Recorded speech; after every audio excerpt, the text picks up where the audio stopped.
Hi welcome to Shri Mallika's kitchen. ఈ ఛానల్ని ఆదరించిన ప్రతి ఒక్కరికి మా హృదయపూర్వక నమస్కారములు. నా పేరు మహేష్ బాబు, అందరూ మహేష్ అన్న అని అంటారు. ఇవాళ నేను ఎగ్ కర్రీ చేశాను, చాలా బాగుంది. ఈ విధంగా చేస్తే వేడి అన్నంలోకి, చపాతీ, బిర్యానీ, పుల్కా అన్నింటిలోకి కూడా చాలా బాగుంటుంది. ఇవాళ ఈ రెసిపీని మీ అందరితో షేర్ చేసుకుంటున్నాను. ఈ విధంగా చేస్తే కోడిగుడ్డుతో పాటు లోపల జన కూడా సప్పగా లేకుండా సూపర్ టేస్టీగా వస్తుంది. అప్పుడు జన తినని వాళ్ళు కూడా రుచిగా తింటారు, అంత బాగుంటుంది. ఇది ఎలా చేయాలో, ఎలా చేశానో ఒకసారి మన వీడియోలోకి వెళ్ళి చూద్దామా. ముందుగా మనం స్టవ్ ఆన్ చేసి ఒక బౌల్ పెట్టుకోవాలి. బౌల్ పెట్టుకున్నాక దాంట్లో ఏంటంటే మనం కోడిగుడ్లు ఎన్ని వేసుకుంటున్నామో అవి ఉడికే మందం నీళ్లు పోసుకొని 1 స్పూను సాల్ట్ వేద్దాం. సాల్ట్ వేసిన తర్వాత కోడిగుడ్లని మనం నిదానంగా దాంట్లో పెట్టుకోవాలి. అంటే క్రాకులు రాకుండా, పగలకుండా కొంచెం జాగ్రత్తగా అందులో కోడిగుడ్లు పెట్టుకునేసి మొత్తం పెట్టిన తర్వాత ఏం చేయాలంటే మూత పెట్టేసి దాదాపు ఒక 10 నిమిషాల సేపు వీటిని బాగా ఉడకనివ్వాలి. ఈ విధంగా ఉడికిన తర్వాత అప్పుడు ఒకసారి మనం చెక్ చేసుకుందాం, ఇప్పుడు ఎలా ఉంది, ఎలా ఉడికాయని. ఓకేనా? ఈ టైప్లో ఉడికిన తర్వాత ఇప్పుడు స్టవ్ ఆఫ్ చేసేసి ఆ వేడి నీళ్ళు తీసేసి మళ్ళీ సన్నీళ్ళు పోసేసుకుందాం. సన్నీళ్ళు పోసిన తర్వాత కోడిగుడ్డు చల్లబడిన తర్వాత అప్పుడు మనం దానిపైన ఉండే తోలు మొత్తాన్ని కూడా నీట్గా తీసేసుకుందాం. ఈ విధంగా ఏంటంటే ఒక ప్రాసెస్లో చేసుకుంటూ వస్తే ఇది చాలా మంచి రుచి వస్తుంది. అంటే తెలియని వాళ్ళు ఉంటారని నేను ఇంత వివరంగా చెప్తున్నాను. ప్రతి ఒక్కరు కూడా ఏమనుకోవద్దు, అందరూ ఎంజాయ్ చేయండి. ఇప్పుడు ఈ విధంగా అన్నిటికీ పొట్టు తీసినాక ఒక కత్తి సహాయంతో ఒక గుడ్డుని 2 భాగాలుగా చేసి అన్నింటినీ రెడీ చేసుకునేసి ఈ విధంగా పక్కన పెట్టేసుకుంది. ఇప్పుడు లోపల వరకు ఉడుకుతుంది. ఇప్పుడు స్టవ్ ఆన్ చేసి ఒక ప్యాన్ పెట్టేసి దాంట్లో 1 గంటి నూనె పోసుకుందాం. అంటే బాగా ఎక్కువ అవసరం లేదు, 1 గంటి. అందుకని ఇప్పుడు ఈ కోడిగుడ్లన్నీ ఉడకటానికి ఇప్పుడు 1/2 టీ స్పూను పసుపు వేసి మరొక 1/2 టీ స్పూను సాల్ట్ వేద్దాం, మరొక 1/2 టీ స్పూను కారం వేద్దాం. ఇప్పుడు ఏంటంటే ఇవి మొత్తం పావు సరిపోతుంది, ఎక్కువ అవసరం లేదు. ఇప్పుడు దీన్ని మనం బాగా మిక్స్ చేసుకోవాలి. మంట మీడియం ఫ్లేమ్లో పెట్టుకోండి, హై ఫ్లేమ్లో పెట్టుకోవద్దు, ఎందుకంటే ఇవి మాడతాయి. ఇప్పుడు మనం ఇందాక రెడీ చేసి పెట్టుకున్న కోడిగుడ్లు అన్నింటిని కూడా కట్ చేసి రెడీ చేసి పెట్టుకున్న వాటిని అన్నింటినీ దాంట్లో ఈ విధంగా పెట్టేసి ఫస్ట్ మనం ఈ విధంగా పెడితే ఏంటంటే లోపల జనతోసి బాగా ఉడుకుద్ది అన్నట్టు, మంచిగా ఫ్రై అవుతాయి. అప్పుడు తినడానికి సూపర్ టేస్టీ వస్తాయి అన్నట్టు. ఇది ఏంటంటే వీడియో స్కిప్ చేయకుండా ఆఖరి వరకు చూడండి, ఎలా చేయాలన్నది ప్రతి ఒక్కరికి కూడా అర్థమవుతుంది.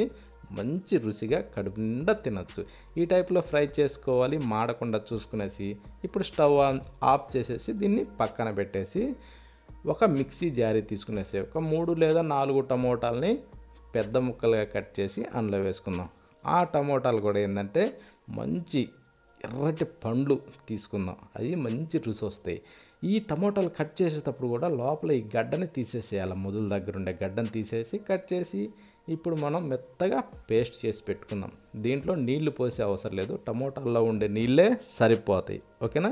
ఇప్పుడు చూడండి, ఈ టైప్లో బుర్ర అంట పేస్ట్ రావాలి. ఈ టైప్లో వచ్చినాక తీసి దీన్ని కూడా పక్కన పెట్టేసి స్టవ్ ఆన్ చేసి మరొక ప్యాన్ పెట్టేద్దాం. ప్యాన్ పెట్టాక దీంట్లో ఒక 2 గంటలు నూనె పోసి ఆ నూనె బాగా వేడెక్కాలి. వేడెక్కిన తర్వాత 1 స్పూను జీలకర్ర, ఒక 3 లేదా 4 పచ్చిమిరపకాయలని మధ్యలోకి చీల్చి అందులో వేసేసి ఇప్పుడు ఉల్లిపాయలని ఒక 3 లేదా 4 చిన్నగా సన్నగా కట్ చేసి వేసి కరివేపాకు మంచి స్మెల్ వచ్చేదాన్ని తీసి ఒక 4 రెమ్మలు అలా వేసుకునేసి ఇప్పుడు బాగా కలుపుతూ వేగనివ్వాలి. ఈ టైప్లో వేగినాక అల్లం వెల్లుల్లి పేస్ట్ 1 స్పూను లేదా కొద్ది ఎక్కువ దాంట్లో వేసేసి పచ్చి వాసన పోయేదాకా దీన్ని బాగా వేగనివ్వాలి. అంటే ఇప్పుడు ఆనియన్ మొత్తం కూడా మంచి కలర్ గోల్డెన్ బ్రౌన్ కలర్ వచ్చేదాకా వేగనివ్వాలి. అల్లం వెల్లుల్లి పేస్ట్ కూడా పచ్చి వాసన పోయేదాకా వేగిన తర్వాత ఇప్పుడు ఇందాక గ్రైండ్ చేసి పెట్టుకున్న టమోటా పేస్ట్ని దాంట్లో వేసేసి దీన్ని కూడా బాగా కలుపుతూ వేగనివ్వాలి. అంటే దీంట్లో కొంచెం ఆయిల్ కొంచెం సపరేట్ అయ్యేదాకా వేగాలి. వేగితేనే దీనికి పచ్చి వాసన పోయి మరింత రుచి వస్తుంది. ఈ టైప్లో వచ్చిన తర్వాత ఇప్పుడు మనం ఏం చేద్దామంటే చిటికెడు పసుపు వేసుకుందాం, అది రుచికి సరిపడా. ఓకేనా? ఆ తర్వాత సగం స్పూను సాల్ట్ వేసేసి కారం 1 స్పూను వేసుకుందాం. వేసాక ఇప్పుడు ధనియాల పొడి కూడా 1 స్పూను వేసి ఆ తర్వాత కర్రీ మసాలా అనేది దొరుకుతుంది, కర్రీ మసాలా అది కూడా 1 స్పూను అందులో వేసేద్దాం. వేసిన తర్వాత వీటిని బాగా కలుపుతూ వేగనివ్వాలి. ఈ టైప్లో కొంచెం ఏంటంటే మంట మీడియం ఫ్లేమ్లో పెట్టుకునేసి వేగనివ్వాలి. వేగిన తర్వాత ఇప్పుడు నీళ్లు పోద్దాం. అంటే ఒక గ్లాసు పోసాను నేను, ఎక్కువ తక్కువ కావాలన్నా పోసుకోవచ్చు. దీన్ని కొంచెం కలుపుతూ కొంచెం తెరలనివ్వాలి. ఈ టైప్లో తెరిలిన తర్వాత చింతపండు రసాన్ని అందులో పోసుకుందాం. అంటే చింతపండు ఇందాక టమోటాలు వేసాం కాబట్టి ఇప్పుడు చింతపండు కొద్దిగా సరిపోద్ది, ఎక్కువ అవసరం లేదు. ఆ రసాన్ని అందులో పోసుకునేసి ఇప్పుడు సాల్ట్, రుచికి సరిపడా సాల్ట్ కూడా అందులో వేసేసుకుందాం. వేసిన తర్వాత కాస్త అలా కలిపి బాగా తెరలనివ్వాలి, మరగనివ్వాలి. అంటే పులుసు చిక్కబడేదాకా మరగనివ్వాలి. ఈ టైప్లో మరిగిన తర్వాత ఇప్పుడు ఇందాక మనం ఫ్రై చేసి పెట్టుకున్న కోడిగుడ్డు ముక్కల్ని అందులో వేసేసుకుందాం. ఓకేనా. ఇవి ఏంటంటే జనాలు బయటికి పోకుండా మనం అంటే చెదరకుండా చూసుకుంటే తినడానికి కానీ చూడడానికి కానీ చాలా బాగుంటుంది. ఓకేనా. ఈ టైప్లో కాస్త అలా తిప్పేసి మూత పెట్టి ఒక 4 నుంచి 6 నిమిషాల సేపు దీన్ని కూడా బాగా ఉడకనివ్వాలి. ఈ టైప్లో ఉడికితుందంటే ఇందాకే పులుసు చిక్కబడిపోయింది కాబట్టి ఇప్పుడు కోడిగుడ్లు ఈ రసాన్ని పీల్చుకోవడానికి మాత్రమే. ఇప్పుడు కొత్తిమీరను చల్లుకునేసి కాస్త అలా తిప్పేసుకుందాం. అంతేగాని గంటి పెట్టి కసకస కలబెట్టకూడదు, ఎందుకంటే జనాలు చెదిరిపోతాయి, అందుకోసమని. ఓకేనా. ఈ టైప్లో చేసుకుంటే ఎవరికైనా సరే సూపర్ టేస్టీగా వస్తుంది. ప్రతి ఒక్కరు కూడా ట్రై చేయండి. ఇది దేంట్లోకైనా సరే కాంబినేషన్ అదిరిపోద్ది. వేడి వేడి అన్నమే కానీ, చపాతీ కానీ, పుల్కానే కానీ, బిర్యానీ కానీ, దేంట్లోకైనా సరే చాలా మంచి రుచి వస్తుంది. ప్రతి ఒక్కరు కూడా ట్రై చేయండి.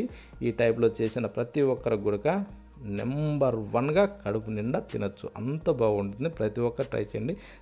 తినని వాళ్ళు కూడా ఈ విధంగా చేస్తే వద్దనకుండా తినేస్తారు, అంత బాగుంటుంది. ప్రతి ఒక్కరు ట్రై చేయండి. ట్రై చేసి తిని కామెంట్ రూపంలో పెట్టండి.